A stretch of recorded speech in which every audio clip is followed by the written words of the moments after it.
ကျေးဇူးရှင်ဆရာတော်ဘုရားဆရာတော်ဘုရားကြီးမွတ်ကြားချီးမြှင့်တော်မူမိအနုမောဒနာဩဝါဒတရားနာယူကြည်ညိုကြပြီးယနေ့လူရန်မှုအစုစုတို့ကိုရေဆက်သွန်ချအမျှပေးဝေလိုကြသည်ဖြစ်ပါ၍အနုမောဒနာဩဝါဒတရားနှင့်ရေဆက်ချတရားဟောကြားချီးမြှင့်ဆုံးမတော်မူပါယံဘုရားတပည့်တော်ခြေတော်အစုံဥခတ်၍ရိုသေစွာလျှောက်ထားအပ်ပါသည်ဘုရား 1389 နှစ်တတော်မောလာ12ရက်2023ခုနှစ်နိုဝင်ဘာလ14ရက်အရိဒိုင်ဒေသကြီးပြုံးလင်းခရိုင်ပြုံးလင်းမြို့နယ်အောင်ချမ်းသာရွာဓမ္မတရားသာသနာစင်တာကျောင်း၌ဓမ္မဝိဇ္ဇာဓမ္မယုံကျောင်းတော်ကြီးတွင်ဆင်ကြမှာပြုလို့အသည်နှစ်ဖက်မိဘများယေရှုမုထ၍မုဆေမျိုးဥကြောစွာ၌တော်လေးမူရ၌ညီမတော်ဝင်သူစာနာရှိတရဏလင်္ကာရမောင်စေရ၌မောင်တုတ္တ၌မောင်ကန်ကောင်းခန့်၌မိသားစုကအမကတဲ့ဆရာတော်ကြီးနဲ့တဲ့ဆရာတော်စာကြဆရာတော်ရှင်တရဏလင်္ကာရတို့အားကန်ထချင်းသိက္ခာပရပူဇာလှူတော်မင်္ဂလာအခမ်းအနားဘုရောမျိုးကောပရန်ကြီးပါအောင်မင်္ဂလာဆရာတော်ဥဆောင်တော်တရားကမပြဤတတဘဝတ္ထုတို့လှူဒန်းသည့်လှူတော်မင်္ဂလာအခမ်းအနားနှင့်ဖခင်ကြီးဥစိန်မိခင်ကြီးတော်ရွှေတော်အားယေရှု၍မန္တလေးမြို့တော်အေးကြီးခေါ်တော်အေးလေးမိသားစုတနေ့တာဆက်ဆက်ကလူတန်းရင်ဆွမ်းလူတော်မင်္ဂလာအခမ်းအနားအနုမောဒနာနဲ့ဩဝါဒတရား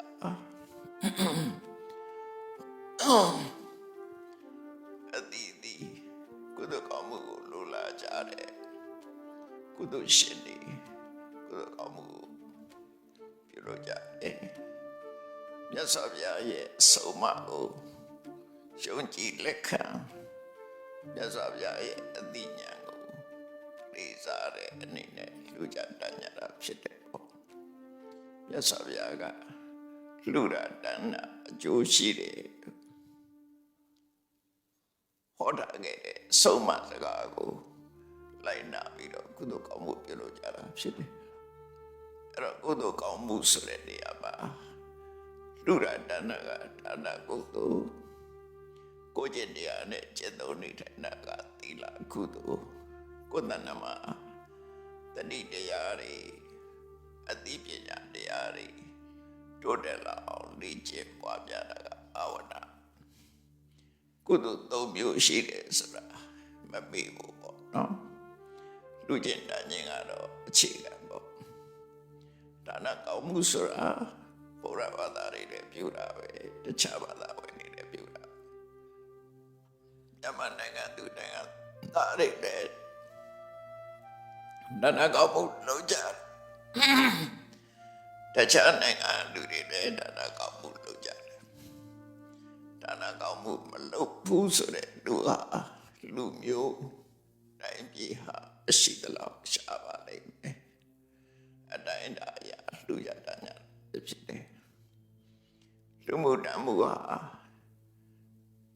မြတ်စွာဘုရားဟောထားလို့တင်မဟုတ်ပဲနဲ့ဘုရားမပွင့်ခင်ကလည်းပဲသူတော်ကောင်းတွေရဲ့ဆင်လာနေနဲ့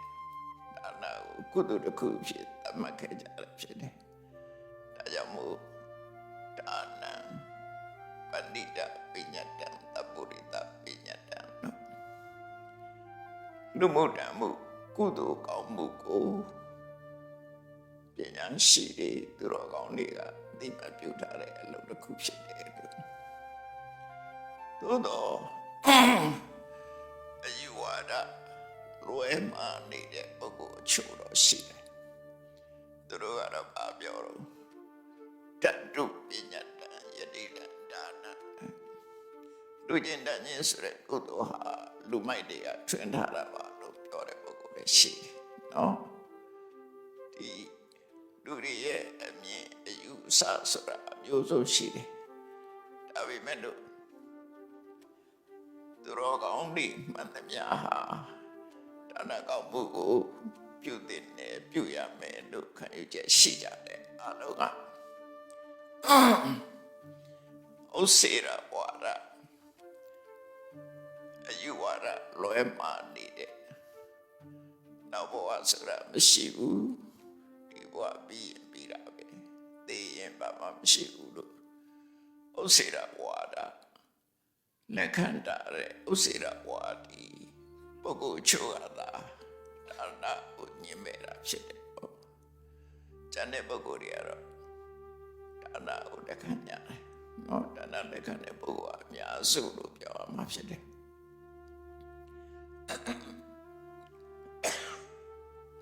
ဒါနကိုညင်မဲ့တဲ့အုပ်စုဟာသူတို့လာလူတဲ့အခါကျတော့သူတို့လက်ခံနော်ရှင်းတော့မညီဘူးလို့ဆိုလို့ပေါ့သူများကမလှူတာသူလာလှူလို့ရှင်းလက်ခံအဲ့ဒါဟာရှင်းတော့မညီဘူးပဲနော်တကယ်သူတို့ကောင်းနေစင်လာတော့အဲ့လိုမဟုတ်ဘူးမြတ်စွာဘုရားအလောင်းကိုယ်တိုင်ဒါနဝါအရိကတဝါအဘောရိစာလဘတိသူတော်ကောင်းတွေရဲ့အလုပ်ပြည့်မြတ်တဲ့အလုပ်လို့ဆိုတဲ့လုပ်ငန်း10မျိုးပါရမီကုသိုလ်10ရပ်အဲ့ဒီပါရမီကုသိုလ်တွေထဲမှာနံပါတ်1ထားပြီးတော့လုပ်တာဒါနကုသိုလ်ပဲဖြစ်တယ်မြတ်စွာဘုရားအလောင်းတော်ရဲ့ဘဝကိုကြည့်လိုက်မယ်ဆိုလို့ရှိရင်သူဗေဒဘဝကစပြီးတော့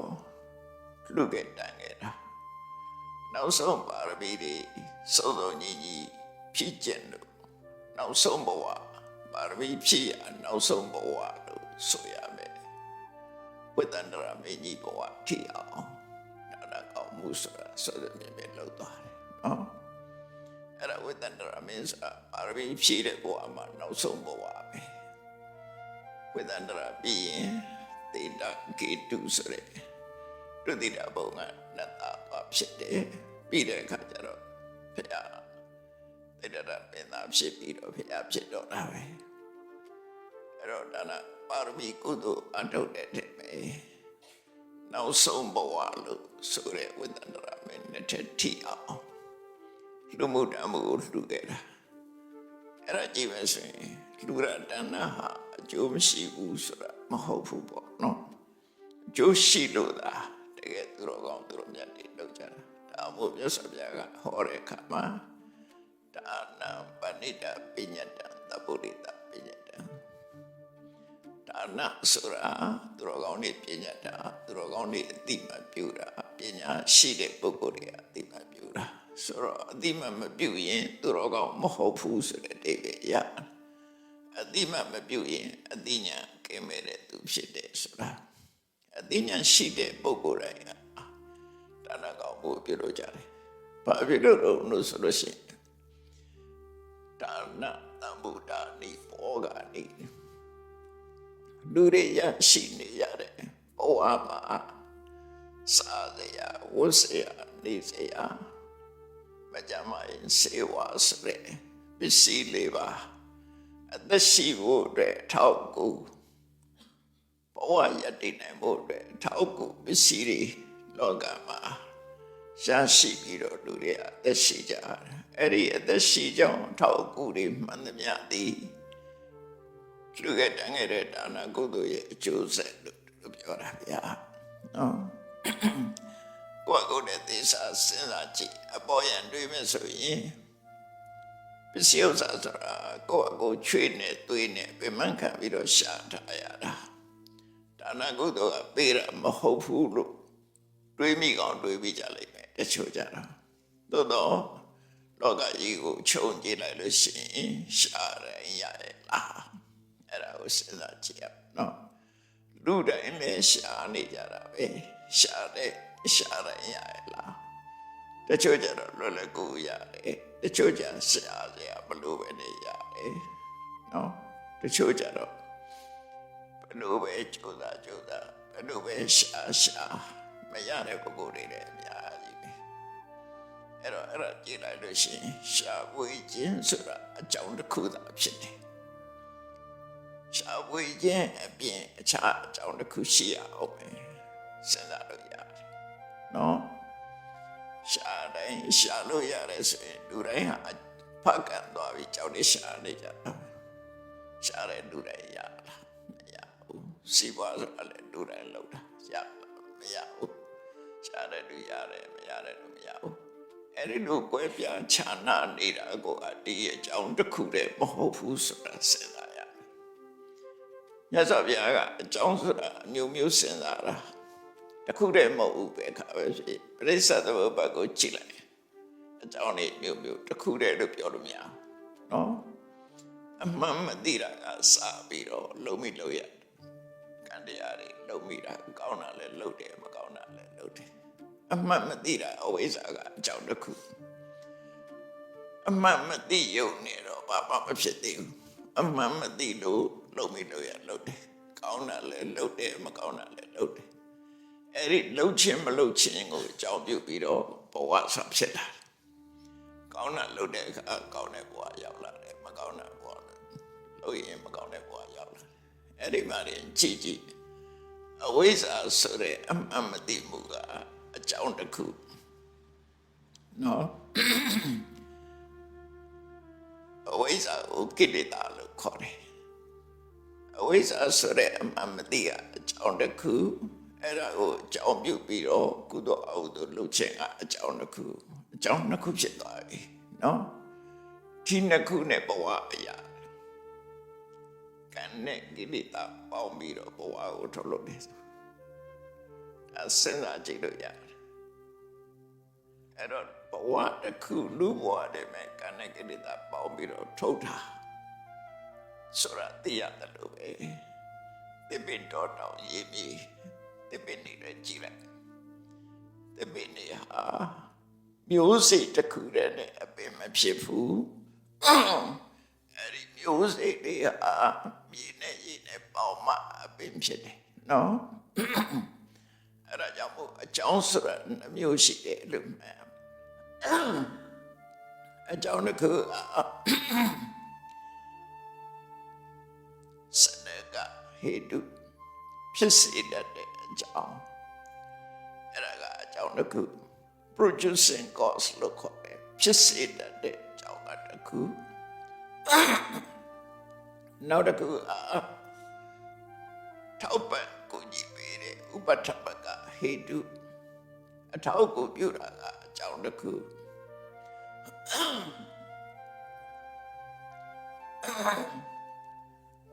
ရေပေါ်ရအဖြစ်ခြုံငုံကြည့်လိုက်မယ်ဆိုလို့ရှိရင်အဲ့ဒီအကြောင်းနှစ်ခုတွေ့ရတယ်နော်မျိုးစိတ်တွေကဖြစ်စေတဲ့အကြောင်းရေတို့ကအထောက်ကိုပြုတဲ့အကြောင်းရှေးမြေကိုအမိပြုပြီးတော့မှမျိုးစိတ်ကအမြင့်နဲ့အညောင်ထုတ်ပေးတယ်ပူပေါင်းဆောင်ရတာလူဘဝဆိုတာလည်းအဲ့တိုင်းပဲကိလေသာနဲ့ကံပေါင်းတယ်ကိလေသာတစ်ခုတည်းလည်းမထုတ်ဘူးကံတစ်ခုတည်းလည်းမထုတ်ဘူးကံနဲ့ကိလေသာနှစ်ခုပေါင်းပြီးတော့မျိုးစိတ်တစ်ခုထုတ်တာအဲ့တော့ကိလေသာနဲ့ပေါင်းရမှကံကကျိုးတရားကိုဖြစ်စေနိုင်တယ်လူဘဝလည်းအဲ့တိုင်းပဲအဲ့တော့အကြောင်းဆိုတစ်ခုတည်းမဟုတ်ဘူးဒီတဲ့ပို့နိုင်သေးတယ်ပေါ့မြတ်စွာဘုရားကအဲ့ဒီအကြောင်းတရားတွေကိုလက်ခံအကြောင်းတစ်ခုတည်းဆိုတဲ့အယူဝါဒတွေကပါတော့စေအိုးတော်ရေးပြီးလူဘဝဆိုတာဖျားသခင်ဖန်ဆင်းလို့ရအကြောင်းတစ်ခုတည်းဖြစ်နေနော်ဖျားသခင်ဖန်ဆင်းလိုက်တာနဲ့အကုန်လုံးဖြစ်တာစဉ်းစားကြည့်ရပေါ့ဖျားသခင်ဖန်ဆင်းလို့ဖြစ်တယ်ဆိုတဲ့အယူဆရဲ့နောက်မှာပြောစရာတွေအများကြီးဖြစ်လာတယ်ဆွေးနွေးစရာတွေအများကြီးပေါ်လာတယ်ဘာတွေပေါ်လာတယ်ဖျားသခင်ဆိုတာကရုဏာရှင်မေတ္တာရှင်အသိပညာတတ်ပညာအရှိဆုံးပုဂ္ဂိုလ်အဲ့ဒီလိုသရဝါတွေကိုတဏှာတတ်တဲ့ကြ ကြီးမားတဲ့အနန္တတကုရှင်ကြီးကဘာဖြစ်လို့လူတွေကိုဆင်းအောင်ဖန်ဆင်းတယ်ဒါအကြောင်းတစ်ခုဖြစ်တချို့ကြတော့ချမ်းသာအောင်ဖန်ဆင်းတတ်တယ်တချို့ကြတော့ဖန်ဆင်းတတ်တယ်တချို့ကြတော့ဆင်းအောင်ဖန်ဆင်းတယ်လူချင်းတူလေရဲ့နော်လူဘဝပျောက်ဆုံးသွားတဲ့ပုဂ္ဂိုလ်တွေအများကြီးပဲလူချင်းတူလေရဲ့ချမ်းသာတဲ့လူကတချို့ဆင်းရဲတဲ့လူကတချို့ရုပ်လာတဲ့ပုဂ္ဂိုလ်ကတချို့ရုပ်လာတဲ့ပုဂ္ဂိုလ်အဲ့ဒီလိုဘာလို့ကွဲကွဲပြားပြားဖန်ဆင်းရတယ်လေသူဖန်ဆင်းနေဆိုအကုန်လုံးတပုံစံနဲ့ပဲမို့လုပ်ပြီးတော့ဖန်ဆင်းပါလားအဲ့ဒီလိုကွဲပြားခြားနာနေတဲ့အခါကျတော့လှသူနဲ့မလှသူနှစ်ခုတွဲလာတဲ့အခါမှာလှသူကမနာတဲ့တယ်မလှသူကမနာလို့စိတ်ဖြစ်တယ်လှတဲ့သူကိုကြည့်ပြီးမနာတဲ့သူကမနာလို့စိတ်ဖြစ်တယ်လှတဲ့သူကမလှတဲ့ပုဂ္ဂိုလ်ကိုကြည့်ပြီးအထင်သေးတယ်မဖြစ်ဘူးလားအဲ့တော့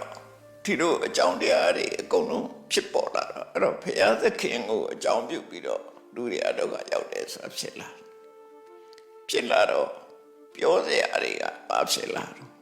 မကြည်မနှက်တွေဖြစ်လာနိုင်တယ်မမြတ်တာမှုတွေဖြစ်လာတယ်တရားတွေကိုတဏှာတဲ့တကုရှင်ဆိုတဲ့ဘုရားကဒီလိုမတူညီအောင်ရပ်တိုက်ပေးတယ်လို့ဖန်ဆင်းထားတယ်ဆိုတာဖြစ်နိုင်ပါမလားစဉ်းစားကြည့်အောင်နော်ဒါစဉ်းစားဖို့ပြောပြတာအကြောင်းတစ်ခုတည်းပေါ့ဒါကြောင့်မို့အဲ့ဒီအကြောင်းဟာမှန်ကန်တဲ့အကြောင်းမဟုတ်ဘူးမှန်ကန်တဲ့အကြောင်းကတော့အဝါမှာရှိတယ်လောကလူတွေဖြစ်လာတာနံပါတ်1ကခိတ္တကိလေသာဆိုတာလောဘဒေါသမောဟပမနတွေ့တာမှုမုန်းတိမှုအချုပ်ပြောလိုက်ရင်လူတွေကတွေ့တာစိတ်ပြင်းထန်ကြတယ်မုန်းစိတ်တွေလည်းပြင်းထန်ကြတယ်ချစ်ခင်တွေ့တာတဲ့ပုဂ္ဂိုလ်ရှိတယ်လို့မုန်းတဲ့ပုဂ္ဂိုလ်လည်းရှိတယ်အဲ့တော့ချစ်တဲ့စိတ်နဲ့မုန်းတဲ့စိတ်ကတစ်မျိုးစီပဲမတူချစ်ခင်တဲ့စိတ်ကိုအကြောင်းပြုပြီးတော့တစ်ခုလုပ်တယ်မုန်းတဲ့စိတ်ကိုအကြောင်းပြုပြီးတော့တစ်ခုလုပ်တယ်ဒီနှစ်ခုကလုံးဝမတူနော်လုံးဝမတူသည့်အတွက်ကြောင့်သူ့ရဲ့လွတ်ရကလည်းမတူတော့မကောင်းတာတွေဖြစ်လာတယ်အဲ့ဒီချစ်ခင်ခြင်းကိုအကြောင်းပြုပြီးတော့ကောင်းမကောင်းလုပ်ရမုန်းတိမှုကိုအကြောင်းပြုပြီးတော့ကောင်းမကောင်းလုပ်ရဆိုတဲ့ကံတရားတွေကဝေပြချာနာလာတယ်မြတ်စွာဘုရားကတော့ကိလေသာကိုအကြောင်းပြုပြီးတော့ကောင်းမကောင်းကံတွေဖြစ်တယ်အဲ့ဒီကံကြောင့်မို့လို့ဘဝတစ်ခုရတယ်ဘယ်သူသွားအပြစ်တင်ဘယ်သူအပြစ်တင်ဖျားလည်းအပြစ်တင်စရာမရှိဘူးလေတကယ်အစစ်မှန်ကိုဟောပေးတာအဝိဇ္ဇာဆိုတာကိလေသာသင်္ခါရဆိုတာကံကိလေသာကြောင့်ကံဖြစ်တယ်ကံကြောင့်ဘဝဖြစ်လာတယ်နော်ကံကြောင့်ဘဝဖြစ်လာဘဝတစ်ခုရလာပြီဆိုရင်စက်တိုက်ပါတွေဖြစ်လာတော့ဘဝဆိုတဲ့နေရာမှာအသိစိတ်ပါလာတယ် physical body ဆိုတဲ့ရုပ်ခန္ဓာကိုယ်ကြီးပါလာတယ် mind and matter body and mind ပေါ့နော်ရုပ်ခန္ဓာကြီးပါလာတယ်အသိစိတ်ပါလာတယ်အဲ့ဒီနှစ်ခုပါလာတဲ့အခါမှာဘာတွေပါလာတော့ဆိုပြင်ပနဲ့ဆက်သွယ်နိုင်တဲ့အာယုံခံတဲ့ကရိယာတွေပါလာတယ်မျက်စိနာနာလျာကာယမနဆိုတာတွေရလာတယ်အဲ့ဒီမျက်စိနာနာလျာကာယမနမှာပါရီလာဆက်သွယ်ဖျားဟောတဲ့ပရိစ္ဆေသုပ္ပကလူဖြစ်လာဖို့တရဝစတဲ့ဖြစ်လာဖို့ကိုပြောတာနော်အဲ့ဒါကြည့်လိုက်ရင်ငါတို့ဘယ်လိုဖြစ်လာလဲဆိုတာသိတယ်အဲ့ဒီမှာအမိဖေးမွေးလိုက်လို့လူဖြစ်လာတယ်ပေါ့အပေါ်ရန်ကြည့်ပဲဆင်နော်အမိဖေးကမွေးတယ်ဆိုအမိဖေးကမွေးပေးနိုင်သလားဆိုမွေးပေးနိုင်တာမဟုတ်ဘူးအမေကလှုပ်မပေးနိုင်ဘူးလှုပ်ပေးနိုင်တာဘာလို့ဆိုရင်သူ့ကိုမိပြီးတော့ဖြစ်နေတာလေးကိုသူစောင့်ရှောက်ပေးအောင်ပဲသူကဖြစ်အောင်လုပ်တာမဟုတ်ဘူးပြောရမယ်ဆိုလို့ရှိရင်တစ်ပင်ပေါက်တာမြေကြီးကပေါက်တာလားမျိုးစေ့ကပေါက်တာလားမျိုးစေ့ကပေါက်တာမျိုးစေ့မရှိဘဲနဲ့မြေကြီးကမပေါက်နိုင်ဘူးနော်အဲ့တော့အမေကအားနဲ့တူလို့ဆိုရင်မြေကြီးနဲ့ပဲတူတယ်နော်ကံကမှမျိုးစေ့အမေကမြေကြီးပေါ်မှာရှင်သန်ပေါက်သွားရဆို အမေဖေကဘာလို့ supporting condition ဥပဒမကကြောင်းတရားလို့ခေါ်တယ်နော်အဲ့တော့ရေကြီးနဲ့ရေကသူ့ဟာသူနေသူကတစ်ပင်ပေါအောင်လုပ်လို့မရဘူးဘသူနဲ့ပေါင်းမှတစ်ပင်ပေါတော့ဆိုမျိုးစေ့နဲ့ပေါင်းမှတစ်ပင်ပေါတယ်အဲ့တော့အမေဖေဆိုတာထားလိုက်မြေကြီးနော်ကတရားကမျိုးစေ့အမေဖေကိုမိပြီးတော့ကတရားကနေထုတ်လုပ်ပေးလိုက်တယ်ထုတ်လုပ်လိုက်တဲ့အပင်ဖြစ်လာတဲ့ဘဝကြီးတစ်ခုရလာတဲ့ဆိုတဲ့ချိန်မှာမျက်စိနာနာတရားကာယမနာဆိုတဲ့အင်္ဂါရက်တွေပါလာတယ်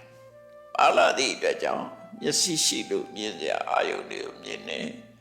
နားရှိတော့ကြားစရာအသံတွေကြားလာတယ်တစ်ခုနဲ့တစ်ခုမတူဘူးမျက်စိနဲ့မြင်ရတဲ့အာယုန်ကတစ်ခုနားနဲ့ကြားနားနဲ့မြင်လို့မရဘူးနော်နားနဲ့မှကြားလို့ရတဲ့အသံကတစ်ခုမျက်စိနဲ့ကြည့်လို့မရဘူးအသံကိုအနံ့ကြတော့နှာခေါင်းနဲ့မှရနိုင်တယ်မျက်စိတို့နားတို့နဲ့မရဘူးအရသာကြတော့ရှားနဲ့မှသိနိုင်တယ်မျက်စိတွေနားတွေနှာခေါင်းတွေနဲ့မရဘူးเนาะအထီးတွေ့ကြတော့ကိုယ်ကာယနဲ့မှရနိုင်တယ်ကြံတဲ့မျက်စိနာတရားတွေနဲ့မရဘူးတခြားအာယုန်တွေကြတော့စိတ်နဲ့မှသိနိုင်တယ်ဟောပြင်မကအာယုန်တွေကိုကြည့်လိုက်ရင်ကိုယ်ခန္ဓာမှာရှိတဲ့မျက်စိနာတရားကာယမနာဆိုတာတွေပေါ်မှာလာပြီးတော့မြင်စေရအာယုန်တွေကမျက်စိမှာလာပေါ်တယ်အသံတွေကနားမှာပေါ်တယ်အနံ့တွေကနှာခေါင်းမှာပေါ်တယ်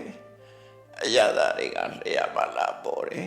အထီးတွေ့တွေကကိုယ်ကာယမှာပေါ်တယ်စိတ်ကူးကြံစည်ပြီးတော့သိနိုင်တဲ့အာယုန်တွေကမနာမှာလာပေါ်တယ်အဲ့ဒီနှစ်ခုပေါင်းစပ်တာဒါကသဘာဝတရားပဲရှိသေးတယ်အဲ့ဒီလိုပေါင်းစပ်ပြီးသွားတာပေါင်းစပ်ပြီးသွားတာကိုနှစ်ခုပေါင်းစပ်မှုကိုဖြစ်ပေါ်စေတဲ့တရားကဖတ်တာလို့ခေါ်တယ်အလာယနာပစ္စယဖတ်တော့နော်ထိတွေ့သွားတယ်နှစ်ခုစုံသွားတယ်ပေါင်းနေဆိုဘယ်လိုလဲစီနဲ့လက်နဲ့ပေါင်းလိုက်တဲ့အခါအတန်ထွက်မလာဘူးလားနော်စောင်းတိတဲ့အခါမှာစောင်းနဲ့လက်နဲ့ပေါင်းတဲ့အခါမှာအတန်ထွက်လာတယ်အဲ့ဒါလိုပဲမျက်စိနဲ့အစင်အာယုံနားနဲ့အတန်နှာခေါင်းနဲ့အနံ့လျှာနဲ့ရတာကိုယ်ကာယနဲ့အထီးတွေစိတ်ကူးကြံစည်မှုနဲ့စိတ်နဲ့အာယုံပေါင်းစုံလိုက်တဲ့အခါမှာအတိတ်တစ်ခုပေါ်လာတယ်နော်အဲ့ဒါအတိတ်တစ်ခုပေါ်လာတယ်ပါပေါ်လာတော့ဆိုစိတ်ဆိုတာပေါ်လာအဲ့စိတ်နဲ့ရှင်တွဲပြီးတော့ဖြစ်လာတယ်စိတ်ခံစားချက်ဝေဒနာဖတ်တာပစ္စယဝေဒနာဆိုတာပြောတာနော်စိတ်ဆိုတာလည်းဒီထဲမှာပါပြီးသားလို့မှတ်တာနော်ထင်ရှားလာတာကဘာလို့စိတ်ခံစားချက်ကထင်ရှားလာတယ်စိတ်ကအာယုံကိုရယူပေးတဲ့အဆင့်ပဲရှိတယ်နော်အာယုံရဲ့ရတာကိုခံစားတာစိတ်မဟုတ်ဘူးစိတ်ကအာယုံကိုရယူလိုက်တာပဲရှိတယ်ဖတ်တာကအာယုံနဲ့စိတ်ဆုံးတာပဲရှိတယ်အာယုံရဲ့အရသာခြုံငုံပြီးတော့သိလိုက်တာကြတော့ဝေဒနာဒါကြောင့်ဝေဒနာငုံပြီးတော့သိလိုက်တာကြတော့ဝေဒနာဒါကြောင့်ဝေဒနာဆိုတဲ့စကားလုံးကိုဝေတိတိဝေဒယတိဆိုတဲ့နေရာမှာသာနာတိဆိုတဲ့အဓိပ္ပာယ်နဲ့ပါတယ်သိတာနော်သိတယ်ခံစားတယ်အာယုံရဲ့အကြောင်းကိုကောင်းကောင်းကြီးသိသွားတာဝေဒနာပဲအဲ့ဒါကိုအာယုံရဲ့အရာတာကိုခံစားရတဲ့အရာတာကိုခံစားရဆိုတာအာယုံကိုအလုံးသိလိုက်တာဘယ်လိုသိတာတော့အခုဆောင်းရသည်ဆိုလို့ရှိရင်အနှွေးတဲ့တွေဝလာနှွေးမှန်သိလိုက်တယ်မဟုတ်လားနှွေးတာလေးကိုကြိုက်သလားမကြိုက်ဘူးလားအေးတဲ့နေရာမှာနှွေးလေးချုပ်လိုက်နှွေးတာလေးကိုကြိုက်တယ်အဲကြိုက်တာဒီနှွေးတဲ့အာယုံလေးကိုလက်ခံလိုက်တာပဲအဲ့ဒီလိုလွယ်ကူနဲ့လက်ခံတာကိုဒုက္ခဝေဒနာလို့ခေါ်တာပဲတော့အင်္ဂလိပ်လိုပြောရင် feeling လို့သာသူတို့ပြောကြတယ်မှန်ကတော့ comfortable နော်ချမ်းနေလို့ရှိရင်ဒုက္ခဝေဒနာအေးနေလို့သူကမခံနိုင်မခံညင်မှုအေးတာကိုမခံညင်မှုဆိုတာဒုက္ခနော်ဒုက္ခဝေဒနာပေါ်တာဩ နှွေနှွေလေးဖြစ်သွားရင်စိတ်ကကျေနပ်သွားတယ်လွယ်လွယ်ကူနဲ့လက်ခံလိုက်တယ်အဲ့ဒါဒုက္ခဝေဒနာပဲအဲ့ဒီဝေဒနာကိုဖတ်တာပစ္စယဝေဒနာလို့မြတ်စွာဘုရားဟောတာကိုယ်တဏ္ဍမှာဒုက္ခဖြစ်လာဒုက္ခဖြစ်လာအများရန်ရှိနေတယ်တခါတည်းကြတော့အေးလည်းမအေးဘူးနှွေလည်းမနှွေဘူးပုံမှန်နေထားလေးကြတော့ချမ်းသာတာလည်းမဟုတ်ဘူးဆင်းရဲတာလည်းမဟုတ်ဘူးကြတော့အဒုက္ခမဒုက္ခဝေဒနာ၃မျိုးဖြစ်လာတယ်ဒါခုဖြစ်နေတာတရားဆိုတာကိုယ်တဏ္ဍမှာဖြစ်နေတာဒီကိုသိအောင်လုပ်အောင်နော်အဲ့တော့ကိုယ်နဲ့အစဉ်ပြေတဲ့အာယုန်လေးတွေ့လိုက်လို့ရှိရင်သူကလွယ်လွယ်ကူလက်ခံလိုက်တယ်ဒုက္ခဝေဒနာကိုယ်နဲ့အစဉ်မပြေတဲ့အာယုန်ဆိုရင်ဆန့်ကျင်တယ်ဒုက္ခဝေဒနာအစဉ်ပြေတာအစဉ်ပြေတဲ့ဘက်ကများတယ်အစဉ်မပြေတာမပါဘူးအစဉ်ပြေလုံးတာလည်းမဟုတ်ဘူးဆိုရင်အဒုက္ခဒုက္ခဝေဒနာကဲတော့အဲ့ဒီဝေဒနာဖြစ်လာတဲ့အခါမှာစိတ်ကသာကျပေါ်လာတဲ့အခါမှာအဲ့ဒီရပ်သွားလားမရပ်ဘူးနော်စိတ်ထဲမှာခံလို့ကောင်းတယ်လက်ခံလို့ရတယ်ဥပမာမဲ့အေးနေတဲ့အချိန်မှာနှွေးနှွေးလေးနေလေရင်တတ်တာအဲ့ဒီဒုက္ခဝေဒနာဖြစ်လာလို့ရှိရင်ဘာဖြစ်တော့ဒုက္ခအယဝေဒနာယရာဂဒုတေယောဒုတေတိဒုက္ခကိုကြိုက်တဲ့တဏှာဝင်လာတာအဲ့ဒါကိုပြောတာဝေဒနာပစ္စယတဏှာဆိုတာဟုတ်တယ်မလားအဲ့တော့ကိုယ်တဏ္ဍမှာဖြစ်နေတာအကောင်းဖြစ်တာလားမကောင်းဖြစ်တာလားအဲ့ဒီအချိန်မှာစဉ်းစားကြည့်နော်ခံလို့ကောင်းတဲ့ဒုက္ခဝေဒနာလေးဖြစ်လာလို့ရှိရင်ကြိုက်တယ်ဆိုရဲနှစ်သက်တဲ့တွေ့တာတဲ့နောက်ထပ်အပြုလေးနဲ့နေခြင်းနဲ့ဆိုတဲ့ဆန္ဒပေါ်လာရင်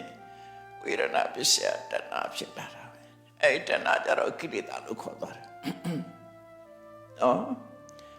ဒုက္ခဝေဒနာမကြိုက်တာဖြစ်လို့ရှိရင်စိတ်ကဆန့်ကျင်တယ်မဟုတ်လား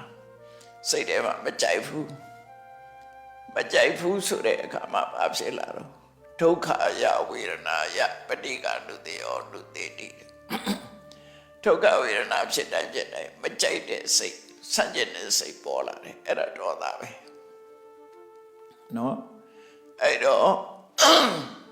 ဒုက္ခဝေဒနာနဲ့တွေ့တိုင်းတဏှာလောဘဖြစ်တယ်ဒုက္ခဝေဒနာနဲ့တွေ့တိုင်းဒေါသဖြစ်တယ်ကြိုက်မတဲ့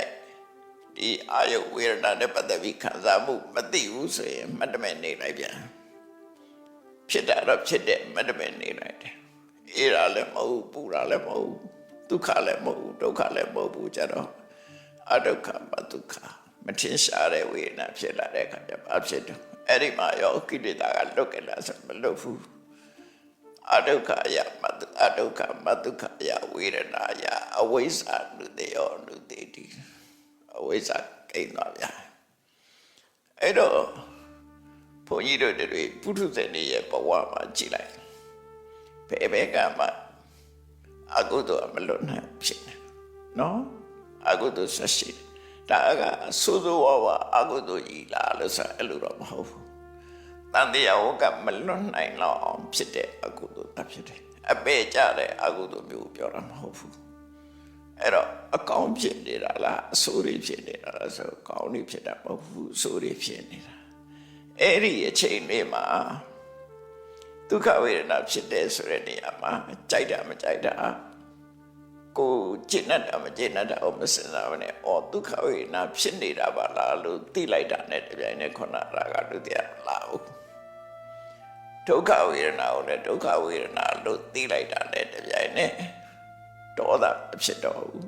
အဒုက္ခမဒုက္ခဝေဒနာကိုလည်းပဲ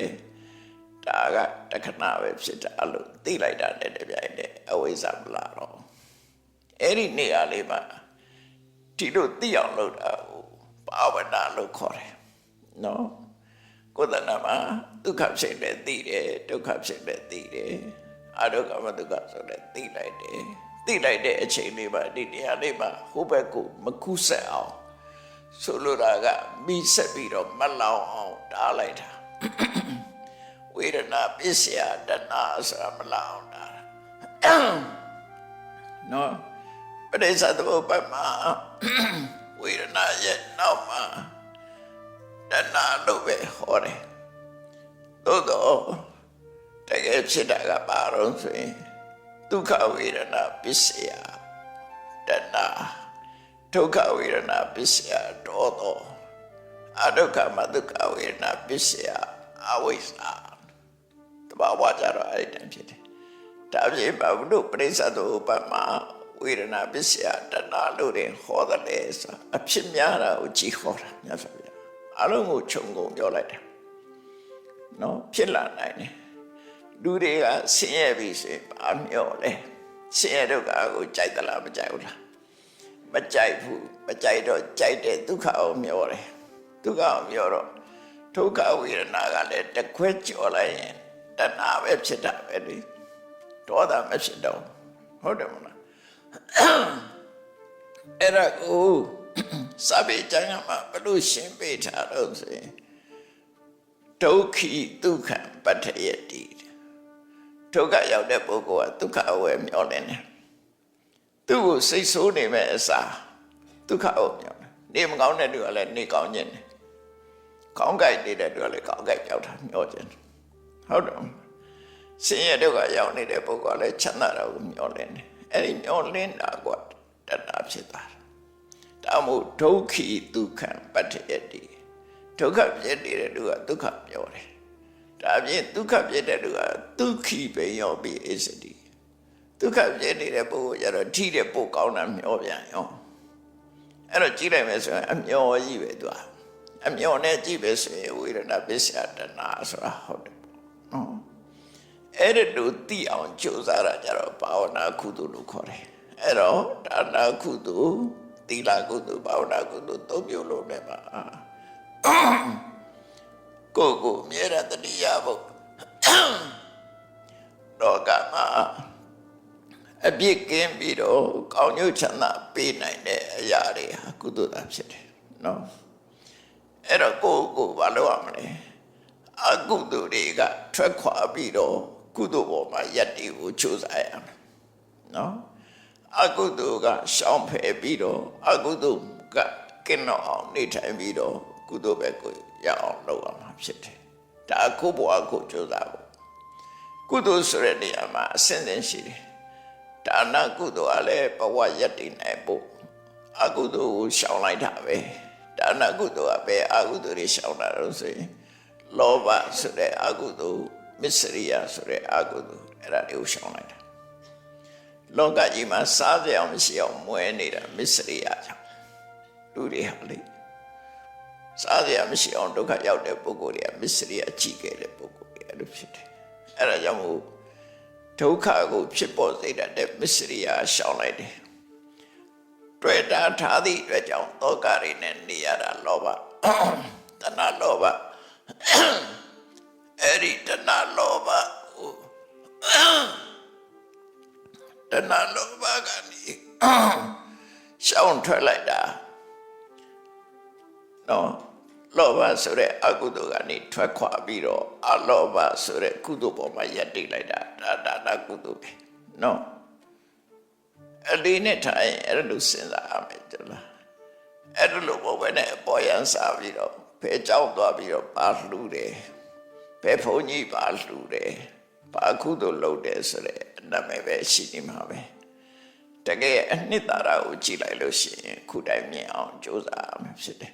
နော်ကိုယ့်ရင်ထဲမှာဖြစ်တဲ့တရားအဲ့ဒါကအဓိကပဲကြည့်လိုက်ပဲဆိုရင်အခုမူဆေကတရားဓမ္မတွေဘုဒ္ဓငါတရားဓမ္မတွေဒါလူကြတဲ့တန်ကြတယ်လို့ပြောကြတာမူဆေက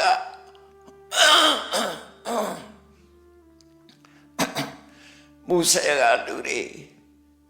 တရားအောင်လာတယ်ဘုဒ္ဓငါလူတွေတရားအောင်လာတယ်မလုပ်ဖို့လာလဲဆိုရင်ကုသိုလ်လုပ်ခြင်းတော့ကုသိုလ်လုပ်ဖို့လာကြတယ်နော်ကုသိုလ်လုပ်တာမူဆေမလုပ်လို့မရဘူးဒါဘုဒ္ဓမလုပ်ရတယ်သို့တော့ကိုယ်စိတ်ပါတဲ့စိတ်ထဲမှာကြည်နူးတဲ့နေရာလာတာဒါတော့ထုံးစံပဲနော်မြတ်စွာဘုရားကပိဋကတ်ထဲမှာကောသရမင်းကြီးကမေးတာကိုဖြေဘူးတယ် Kata bandi dana dadabang dana kamu bego piwa marunu biro Nyasabyaga psire yatha padira di tata tata dihide no yatha padira di tata dihide Kuchinyo ne alubo dihide no yatha padira di tata dihide Kuchinyo ne alubo Lure dane sura kuchinyo wadika Sei pare ne alubo Nyasabyaga aluhora no Kata dana dadaba Pema lulu amaleso yatha padira di tata dihide Menchinyo ne alubo Sewandare ne alubo Any do it, Dana Gomusra, Cosetema, Chinure, Maluja, Pujare, Kajaro, Yenega Pidi, Daria Piano. I don't go ye say Sirana, Sonona mu Alova, Shonji mu Dada. No, don't upset the Sirana. Tidava diaria, Goyenema Pilla. Pilla de Tidava diari di Loba Sure Agudu Miseria Sure Audurigo to Vegan, name Biro, Aloba Sure Kudu Diabo, my Jati like the Dwajam. A slew down at Tanjabar. Ero Nidara of your mesway. Nidaraga, Luga Boguale, Nidara Mahofu, Lure Pisiale, Nidara Mofu, Lugan Bogone, Lure Pisiudu, Jambu Piro, say them up Chipolade, Shenema Chelade, say Sirana that day, Nidara Vexit, no? Eri and Nidara go, Diga Tavido, just of ya horror legal matter. Dana Gamu Bude Kamare Kauna Gale Kauna Ne Yana Ediga Mofude Yara Ne Nera Ediga Mofude Ediga Baro Yenema Chipoli say Sirna Dicapside. No, Nenele say Sirna Kaun Tana and Lucien Kaunawe. Yes, of Yaga Lure Kama, the Gisan Dana Didi. The leaders are Lure. Sedi Kadawada Nedi, Puzo Lode say Chimia Lode say Netlu,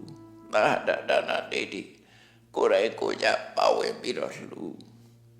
Agamna Deti Godana De Lude Lua, Kaunyu Chana Ninagaros Yama Sure, Adishi Biro Lua, Takare Bire Daniel Mahova. No. Pane Upama do don't say. The best I did do it. Tita being a Paula Lebe, Paula Lucian, these are Lebe, yes, I Lebe, Boya Lebe, Yoji Jem Shula. A Kusai Kupoda Maholi, Sound at a day.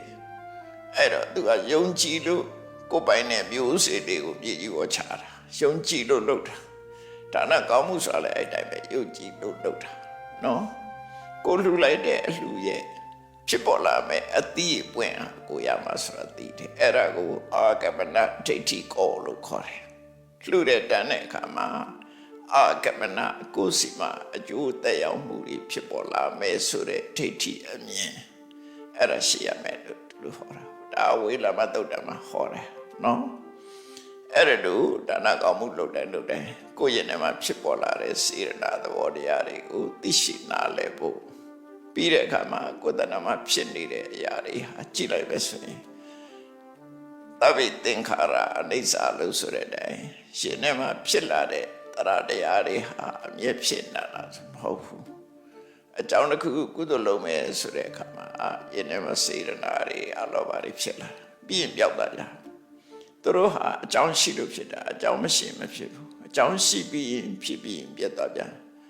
Ero, John Shidu Bola be a John Machine, Biabdare, Yago, Naha, Lule, Swella, Yam Shoe, Nalu, the Bio Yam Shoe. Taba what they are the Demia Dalu, Mimo Luri. No, Erago Hora, yes, of Yaga, Adisato Kada, Dasura, and Nadave, ပေတဘာဝတရားမှာထာဝရဆိုတာမရှိဘူးသူကိုယ်တိုင်ကိုကဥပမေတတတရားသူကသူဖြစ်တာလားမဟုတ်ဘူး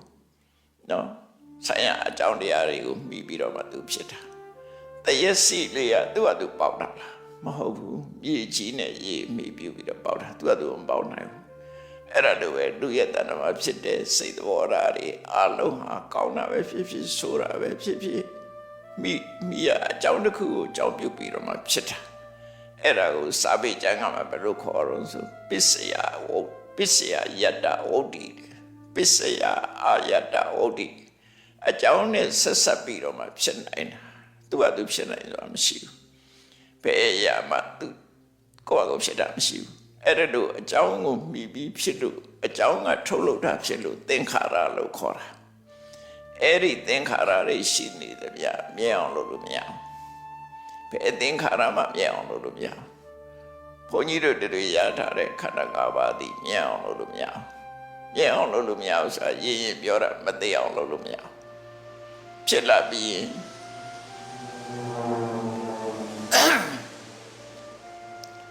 ဖြစ်လာပြီးရင်သိဆုံးသွားမှာပဲเนาะဘယ်အရာမှမမြဲဘူးဆိုတာကိုသိရမှာဖြစ်တယ်အဲ့ဒီမမြဲတဲ့အရာတစ်ခုကိုကိုစဉ်းစားဖို့ရကဒါကငါလည်းမဟုတ်ဘူးငါလည်းမဟုတ်ဘူးတဘာဝတရားတသက်များတာဖြစ်တယ်ဘာလို့လဲဆိုသူအကြောင်းကြောင့်သူကသူဖြစ်လာတာလမ်းမေးပေါက်တဲ့သစ်ပင်ကိုငါလို့သွားတွေ့လို့ရမလားမြေကြီးပေါ်ပေါက်နေတဲ့မြေကမြက်ပေမယ်မြက်ပေမယ်လေသစ်ပင်ကသစ်ပင်မယ်ငါမဟုတ်ဘူးအဲ့တော့အဲ့ဒီသစ်ပင်တွေလဲသွားတဲ့အခါမှာဆိုရင်စိတ်ဖြစ်သလားမြက်တပင်ပြုတ်သွားတဲ့အခါဆိုရင်စိတ်ဖြစ်သလားမဖြစ်ဘူးအဲ့ဒါကိုမြတ်စွာဘုရားရူပမိက္ခုနာတုံမကံတမ္ပစေထားရုပ်ပဲဖြစ်ဖြစ်ဝေဒနာပဲဖြစ်ဖြစ်သင်ညာပဲကိုယ်တဏ္ဍာရှိတဲ့ခန္ဓာ၅ပါးဟာကိုယ်ကမဟုတ်ဘူးတဲ့ကိုယ်ကမဟုတ်သည့်အတွက်ကြောင့်တွဲဖက်ပြီးတော့မထားကြနဲ့တွဲဖက်တယ်ဆိုတာစိတ်ထဲမှာငါဟာလို့သိပိုက်မနေနဲ့သူတို့ဟာသဘာဝတရားတသက်တာဖြစ်တဲ့ငါပိုင်တာတစ်ခုမှမရှိဘူးလို့ဒီလိုစဉ်းစားနိုင်ရမယ်နော်အဲ့ဒီစဉ်းစားနိုင်မှတက္ကရာဒိဋ္ဌိဆိုတာပယ်နိုင်တက္ကရာဒိဋ္ဌိပယ်နိုင်မှဒီတဏှာကလွတ်ဖို့လမ်းစာပေါ်မှာဖြစ်တယ်အဲ့လိုဆိုရင်လမ်းစာကိုမရှိဘူးနော်တက္ကရာဒိဋ္ဌိကိုရှင်းနိုင်မှဒိဋ္ဌိဝိတ္တုဖြစ်တာအဲ့ကြတော့မှဘုရားဘာသာအမြင်မှန်ဆိုတာဖြစ်လာမှာဖြစ်တယ်ဒါကြောင့်ကုသိုလ်ကောင်းမှုပြုလုပ်တဲ့ဆိုတဲ့နေရာမှာစဉ်းစဉ်ရှိတယ်တို့ဒီနေ့လုပ်တာဒါနကုသိုလ်အနေ80ရပါပါတော့ဒါနကုသိုလ်လုပ်ရင်ကိုယ့်ကျင့်တရားကိုအဓိကထားမှဖြစ်လို့သီလကုသိုလ်ရှိရမယ်သီလပေါ်အခြေခံပြီးတော့ဒါနသီလပေါ်အခြေခံပြီးတော့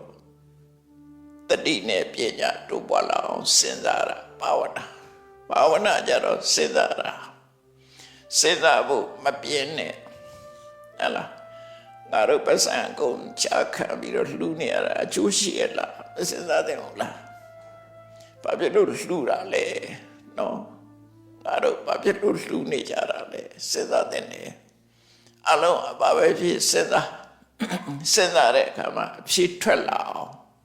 စဉ်းစားနိုင်ရမယ်လမ်းကြောင်းမှန်မှန်နဲ့စဉ်းစားရမယ်အဲ့ဒီလိုစဉ်းစားလို့လမ်းမှန်သွားတဲ့ပုဂ္ဂိုလ်လည်းရှိတယ်လမ်းမှန်လာတဲ့ပုဂ္ဂိုလ်လည်းရှိတယ်လမ်းမှန်သွားရင်ပို့ပြီးတော့အကျိုးရတယ်နော်စဉ်းစားကြည့်ပုံလေးကိုပြောမယ်ဆိုရင်သိန်း100ရှိတယ်သိန်း50လှူလိုက်က50ရောသွားပြီအပေါ်ရကြည့်ပဲဆိုရင်တော့မဟုတ်လားငါလိုက်တဲ့သိန်း100က50ပဲကျန်တော့တယ်သိန်း100ကို10ရက်သုံးမယ်ဆိုရင်သိန်း50ဆို9ရက်ဖို့ပဲငါမှရှိတော့တယ်အဲ့ဒီတို့ပေါ်လာကြည့်လိုက်ပဲဆိုလို့ရှိရင်ကုန်သွားတာပဲတွေ့လိမ့်မယ်နော်အဲ့ဒီတို့ပေါ်ပဲနဲ့တဆင်းစဉ်းစားကြည့်ငါဘာလို့လှူတာလဲဒီသိန်း50သိန်း100ကသိန်း50ကိုလှူလိုက်တဲ့ဥပမာပဲအဲ့ဒီလှူလိုက်တဲ့နေရာကဘာရလဲသစ်ပင်စိုက်တဲ့အခါမှာကိုယ်ပါတည်းသီးနှလုံးရှိတယ်တစ်လုံးကိုစိုက်လိုက်တယ်မစားပဲနဲ့မျိုးစေ့နော်တစ်လုံးကစားပလိုက်တယ်အဲ့တော့မစားပဲနဲ့စိုက်လိုက်တဲ့သေစီပေါ်မှာဗာမျောလင်းခြင်းရှိတယ်ဒါနကောင်းမှုဆိုတာဒီကနေပြီးအသီးပွင့်ရလာလို့ရှင်သေအသီးအလုံးများစွာငါရမယ်ဆို မြင်နေတာရှိတယ်မဟုတ်လားအဲ့ဒါလို့ပဲ350လှူလိုက်လို့ရှိရင်350ရင်းနှီးလိုက်တဲ့ကုသိုလ်ကနေပြီးတော့300 1000တော့အများကြီး350ပေါင်းမြောက်များစွာရမယ်အဲ့ဒါကိုအာဂမနဒိဋ္ဌိကိုအဲ့ဒါတို့စဉ်းစားပြီးတော့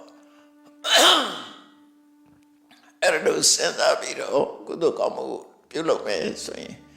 ပို့ပြီးတော့အတိတ်ပဲရှိလာတယ်နော်ပို့ပြီးတော့အတိတ်ပဲရှိလာတယ်ဒါကြောင့်မို့သီလကိုအခြေခံပြီးဒါနကောင်းမှုလုပ်ပြီးတော့ဘာဝနာကိုလည်းမေ့မထားနဲ့အနည်းဆုံးသမထဘာဝနာမေတ္တာပို့ခတိခေတ်ကြီးမှာမေတ္တာမှာတပါအခြားမရှိဘူးနော်လူတွေရဲ့တဏ္ဍာမှာတူနဲ့တူအမုန်းပွားနေမဲ့အစားမေတ္တာတရားထားတယ်ကြိုးစားမေတ္တာပွားဖို့မေတ္တာမှာအရေးကြီးတယ်ဒီကနေ့ခေတ်မှာနော်နောက်တစ်ခါထိတဲ့တဆင့်တက်လိုက်လို့ရှိရင်ဝိပဿနာတရားအထုတ်ရင်သဗ္ဗေသင်္ခါရအနိစ္စလောကမှာရှိတဲ့အရာတစ်ခုဒီပဲအရာမှမမြဲဘူးဆိုတဲ့အသိထားရင်မမြဲတဲ့အရာတွေပေါ်မှာတွေ့တာမှုလျှော့ချနိုင်တယ်မုန်းတီးမှုလျှော့ချနိုင်တယ်ဟုတ်လားတွေ့တာချင်းအဓိကတော့ရည်ရွယ်ချက်ကတွေ့တာချင်းနဲ့မုန်းတီးခြင်းဒီနှစ်ခုဖယ်ဖို့ပဲလောကမှာတွေ့တာချင်းရှိနေသမျှမုန်းတီးမှုရှိနေသမျှပြဿနာတွေတက်နေဦးမှာပဲနော်ချစ်ချင်းမုန်းခြင်းနှစ်ခုကလောကကြီးတစ်ခုလုံးကိုဒုက္ခပေးနေတာအဲ့ဒါနှစ်ခုကိုလျှော့ချနိုင်အောင်တို့တွေမြတ်ဗုဒ္ဓရဲ့အဆုံးအမတိုင်းဒါနသီလဘာဝနာကုသိုလ်ကောင်းမှုကိုဆွေမြဲစွာပြုစုအထောက်ကြရမှာဖြစ်တယ်လို့ကိုယ်စီမှတ်သားပြီးကြိုးစားအထောက်နိုင်ကြပါစေကုန်သတည်း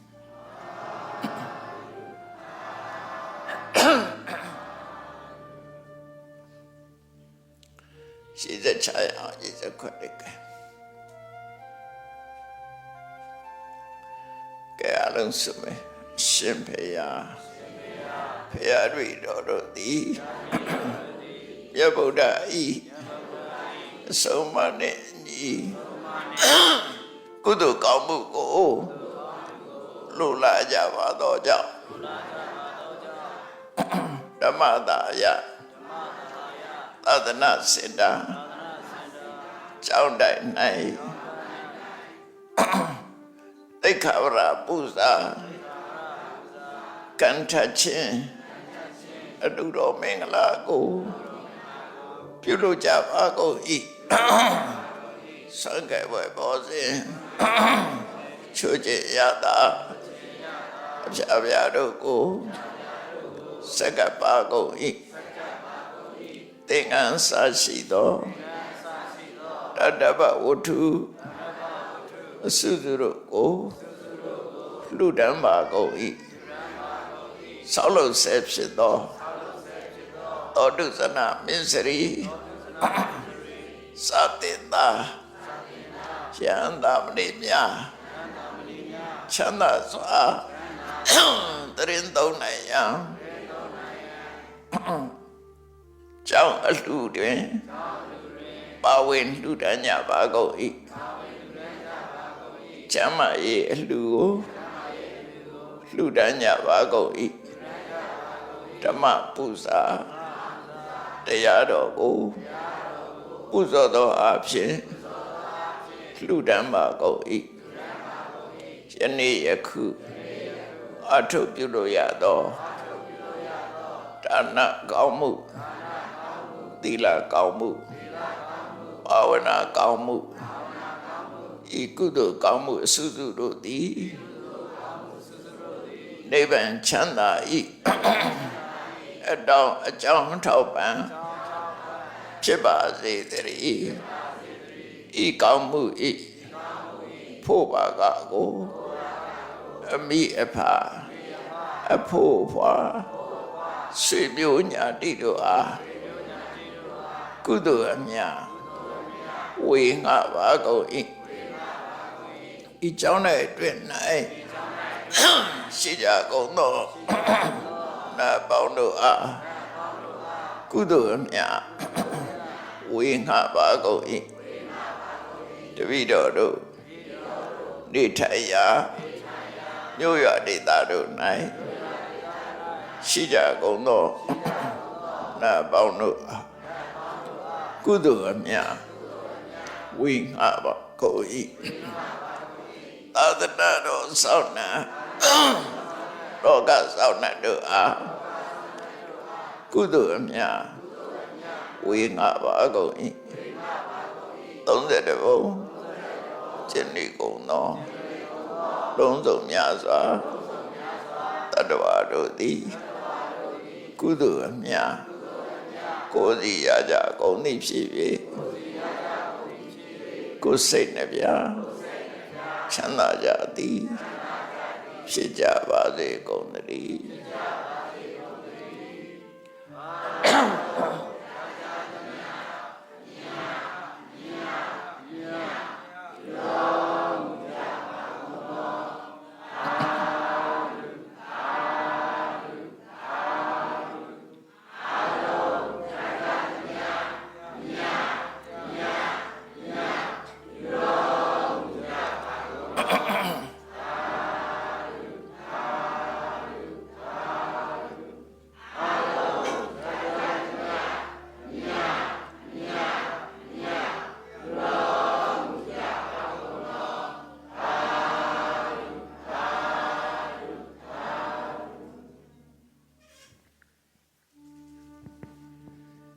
ကြာရောက်ချီးမြှင့်တော်မူပါသောကျေးဇူးတော်ရှင်ဗမောက္ခချုပ်ဆရာတော်ဘုရားကြီးနဲ့တကွာတန်ဃာတော်အရှင်သူမြတ်များဆရာကြီးဆရာလေးများဧပရိသတ်ပေါင်းသူတော်ကောင်းတို့ခမညာယနေ့နနက်ခင်းဆင်ရင်ကျင့်ပပြုလုပ်အပ်သည့်အခမ်းအနားကိုဗုဒ္ဓသာသနာစီရန်တိတ်တုသုံးညွတ်ရွတ်ဆိုပြီး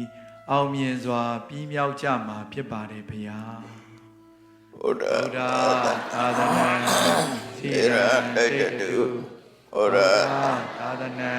စီရန်တိတ်တုဘုရားသာသနာစီရန်တိတ်တုသာဓုသာဓုဆရာတော်ဘုရားကြီးထံသင်္ကန်းနှင့်လူဝဲဝတ္ထုပစ္စည်းအစုစုတို့လူတန်းကြီးအလူ